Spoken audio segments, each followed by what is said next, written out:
వరంగల్ ఉమ్మడి జిల్లాలో ఎండలు దంచి కొడుతున్నాయి. మార్చి ఫస్ట్ వీక్ లోనే టెంపరేచర్లు పెరుగుతుండటంతో మధ్యాహ్నం పూట రోడ్లు ఖాళీగా కనిపిస్తున్నాయి. కామన్ గా ఏప్రిల్ సెకండ్ వీక్, మే నెలలో ఇలాంటి పరిస్థితులు కనిపించేవి. ప్రస్తుతం ఎండలు ఈ స్థాయిలో ఉండడంతో వచ్చే 2 నెలలు టెంపరేచర్లు మరింత పెరిగే అవకాశం ఉంది. వరంగల్ ఉమ్మడి జిల్లాలో ఎండలు దంచి కొడుతున్నాయి. మార్చి ఫస్ట్ వీక్ లోనే టెంపరేచర్లు పెరుగుతుండటంతో మధ్యాహ్నం పూట రోడ్లు ఖాళీగా కనిపిస్తున్నాయి. కామన్ గా ఏప్రిల్ సెకండ్ వీక్, మే నెలలో ఇలాంటి పరిస్థితులు కనిపించేవి. ప్రస్తుతం ఎండలు ఈ స్థాయిలో ఉండడంతో వచ్చే 2 నెలలు టెంపరేచర్లు మరింత పెరిగే అవకాశం ఉంది.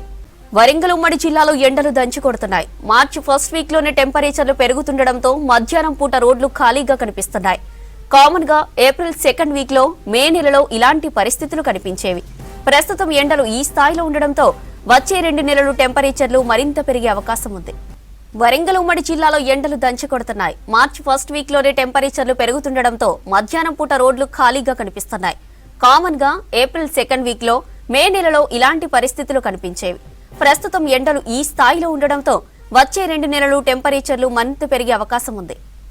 ఉమ్మడి వరంగల్ జిల్లాలో పెరుగుతున్న టెంపరేచర్లకు సంబంధించి మరింత సమాచారం కృష్ణమోహన్ అందిస్తారు. కృష్ణమోహన్, ఉమ్మడి వరంగల్ జిల్లాలో టెంపరేచర్ల పరిస్థితి ఏంటి? ప్రజెంట్ చూస్తే 3:40 అవుతుంది. ఇప్పటికీ కూడా రోడ్లన్నీ కూడా అప్రకటిత కర్ఫ్యూ వాతావరణమే కనిపిస్తున్నాయి. జనరల్గా అయితే ఏప్రిల్ సెకండ్ వీక్ నుంచి మే నెల మొత్తం కూడా మధ్యాహ్నం పూట ఇలాంటి వాతావరణం కనిపిస్తుంది. మార్చి ఫస్ట్ వీక్ నుంచే ఈ పరిస్థితి కనిపిస్తుందని చెప్పొచ్చు. ఉమ్మడి జిల్లా వ్యాప్తంగా కూడా టెంపరేచర్ ఎక్కువగా నమోదవుతుంది. దీంట్లో 11-12 గంటల వరకే ఇళ్లకు పరిమితం అవుతున్నారు. ఆ తర్వాత ఎవరు బయటికి రావాలంటే కూడా భయపడే పరిస్థితి కనిపిస్తుంది. ఈసారి ఎండల తీవ్రత చాలా ఎక్కువగా ఉండే అవకాశం ఉంది. ఫిబ్రవరి సెకండ్ వీక్ నుంచే ఈ పరిస్థితి క్రమంగా పెరుగుతూ వస్తుంది. ప్రజెంట్ అది ఇంకా ఎక్కువ అవుతూనే ఉందని చెప్పచ్చు. ఈసారి ఎండల తీవ్రత అయితే చాలా ఎక్కువగా ఉంటుంది. మనం ప్రజెంట్ చూస్తున్నాం, ఇది హన్మకొండలో ఉన్నటువంటి హార్ట్ ఆఫ్ సిటీగా చెప్తాం, కాలోజీ సర్కిల్గా చెప్తాం. ఒకవైపు నుంచి హన్మకొండ బస్ స్టాండ్ కావచ్చు, వరంగల్ నుంచి రావాల్సినటువంటి రూట్ ఇది ఉంటుంది. సేమ్ రెండో వైపు నుంచి మనకు కనిపిస్తుందేమో కరీంనగర్ నుంచి బైపాస్గా వచ్చేవాళ్ళు కావచ్చు, సిటీ నుంచి పోలీస్ హెడ్ క్వార్టర్ నుంచి లోపలికి వచ్చేవాళ్ళు.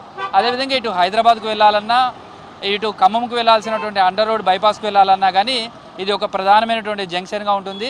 జనరల్గా అయితే ఇక్కడ ఉదయం నుంచి రాత్రి వరకు కూడా నిత్యం వెహికల్స్ రద్దీ ఉంటుంది. ట్రాఫిక్ ఎప్పటికీ జామ్ అవుతుంటున్నటువంటి పరిస్థితి ఉంటుంది. ఎటు చూసినా వాహన రద్దీతో కనిపిస్తుంది, వెహికల్స్ తోటి. కానీ ప్రస్తుతం చూస్తే ట్రాఫిక్ చాలా తక్కువ ఉంది. ఇది జనరల్గా కూడా ఇది మనం మే నెలలో చూస్తుంటాం ఇట్లాంటి ట్రాఫిక్. ఎక్కడ కూడా రోడ్ల మీద అన్నీ కూడా బోసిపోయినట్టుగానే కనిపిస్తున్నాయి. 4 అవుతుంది. జనరల్గా అయితే మధ్యాహ్నం 1 గంటకో 2 గంటలకో ఇలాంటి వాతావరణం ఉందంటే సరే కొంత టెంపరేచర్ ఎక్కువగా ఉందనుకోవచ్చు. కానీ 4 అవుతున్నా అదే పరిస్థితి కనిపిస్తుంది.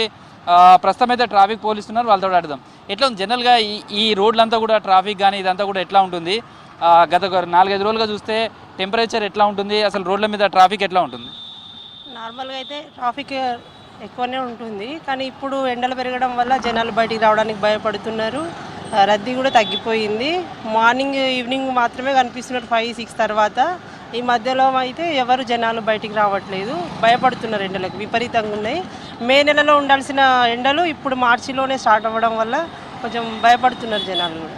జనరల్గా ఈ ఏరియాలో అంటే హన్మకొండకు సంబంధించి ఈ అండర్ రోడ్డు వెళ్ళడానికి కావచ్చు, హైదరాబాద్ రోడ్డు, ఇదంతా కూడా ట్రాఫిక్ ఎట్లా ఉంటుంది అసలు? ఇది ఎప్పుడూ రద్దీగా ఉండే ప్లేస్ ఇది. ఇటు చౌరస్తాకి వెళ్ళినా ఇక్కడ నుండే వెళ్ళాల్సి ఉంటుంది, బస్ స్టాండ్కి వెళ్ళినా ఇక్కడ నుండే వెళ్ళాలి, హైదరాబాద్కి వెళ్ళినా ఇక్కడ నుండే వెళ్ళాల్సి ఉంటుంది. అలాంటిది ఇప్పుడైతే ప్రస్తుతానికి నిర్మానుషంగా ఉంది. ఎండలకు భయపడి జనాలు ఎవరు బయటికి రావడానికి ఇష్టపడట్లేరు అని అనుకుంటున్నాను. జనరల్గా మీరు ఈ డ్యూటీ రోడ్డు మీద నుండే చేస్తుంటారు. ఏ నెలలో ఎక్కువగా ఇట్లాంటి పరిస్థితులు ఉంటాయి? ఏప్రిల్ లాస్ట్ వీక్, మే నెలలో అయితే బాగా విపరీతంగా ఉంటుంది. అలాంటిది ఇప్పుడైతే కూల్ ఉంది. మరి మీరు ఇంత ఎండలో డ్యూటీ చేస్తున్నారు కదా, ఎట్లా ఉంది అసలు? ఎట్లాంటి జాగ్రత్తలు తీసుకుంటారు, మీరు ఏం చేస్తారు? జాగ్రత్తలు అంటే వాటర్ అవి తీసుకుంటాము, కొంచెం నీడకు ఉండడానికి ట్రై చేస్తాము. రద్దీ ఉన్నప్పుడు మాత్రం ఖచ్చితంగా రోడ్డు మీదకి వచ్చి దాన్ని క్లియర్, యాక్సిడెంట్ జరిగినా ఏదైనా ఉన్నా క్లియర్ చేస్తాము.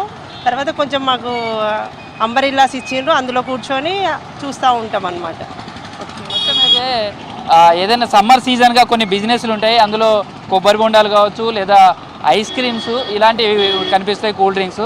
ప్రస్తుతం ఐస్ క్రీమ్ బండి దగ్గర ఉన్నాం. ఐస్ క్రీమ్ బండి అయితే ఉంది కానీ జనం లేరు. అంటే జనరల్గా సమ్మర్ అనగానే ఎట్లా ఉంటుంది? మీ సీజన్ వ్యాపారం కదా, ఈసారి ఎట్లా అనిపిస్తుంది? మాకు వచ్చేసి సీజన్లో వచ్చేసి మార్నింగ్ ఉంటుంది స్టార్ట్. కాకపోతే ఏంటంటే మాకు సీజన్లో కూడా మేము బయటికి రాలేని పరిస్థితిలో, ఎందుకంటే సమ్మర్కి ఇబ్బంది పడుతున్నాం. ఎందుకంటే సేల్స్ కానీ ప్లస్ మార్కెట్లో ఏంటంటే మాకు కూడా ఇబ్బంది అయిపోతుంది. ఎండలకి ఏంటంటే బయటికి రాలేకపోతున్నాం. ఓజోన్ లేయర్ ఏంటంటే మనకు దెబ్బతీస్తుంది. చెట్లు పెంచండి మనకు, అప్పుడు ఏంటంటే మేము చూస్తున్నాం సార్. అంటే మామూలుగా ఈ వాతావరణం ఏ నెలలో ఎక్కువ ఉంటుంది, సేల్స్ ఎక్కువ ఉంటాయి, ఏ టైంలో ఎక్కువ ఉంటాయి, ఏమేమి ఐస్ క్రీమ్స్ అమ్ముతుంటారు, ఎట్లా ఉంటుంది? మాకు వచ్చేసి ఫిబ్రవరి ఎండింగ్లో ఏంటంటే మాకు స్టార్ట్ అయిపోతుంది సీజన్ వచ్చేసి. మేము వచ్చేసి మిల్క్తోని స్టార్ట్ అవుతాం అన్నట్టు. మా దగ్గర వచ్చేసి మెయిన్ పంజాబీ కుల్ఫీ అనేది ఏంటంటే మాది. ఎన్ని గంటలకు స్టార్ట్ అవుతుంది, ఏ నెలలో ఎక్కువ ఉంటుంది? మాకు మేలో ఎక్కువ ఉంటుంది సార్ సేల్స్.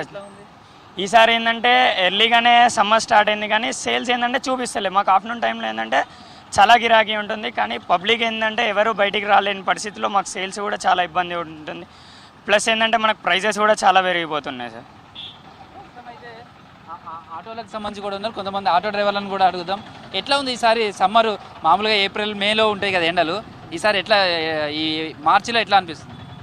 మార్చిలో ఇప్పటి నుండే బాగా ఎండలు ఉన్నాయి. మార్చి నుండి ఈ పోయిన సంవత్సరం కన్నా ఇప్పటికి కొంచెం ఎండలు బాగా కొడుతున్నాయి సార్. ఎట్లా ఉంది మీ గిరాకీ అసలు?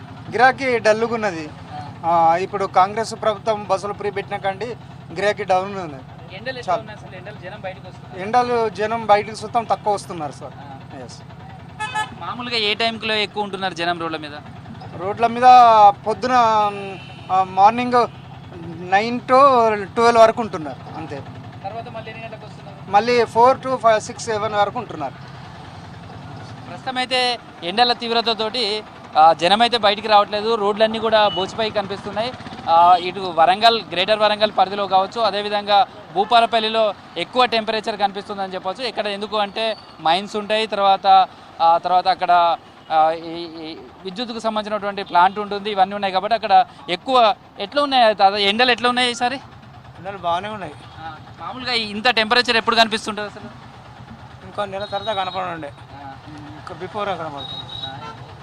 లాస్ట్ ఇయర్ ఎట్లుంది, ఇయర్ ఎట్లా?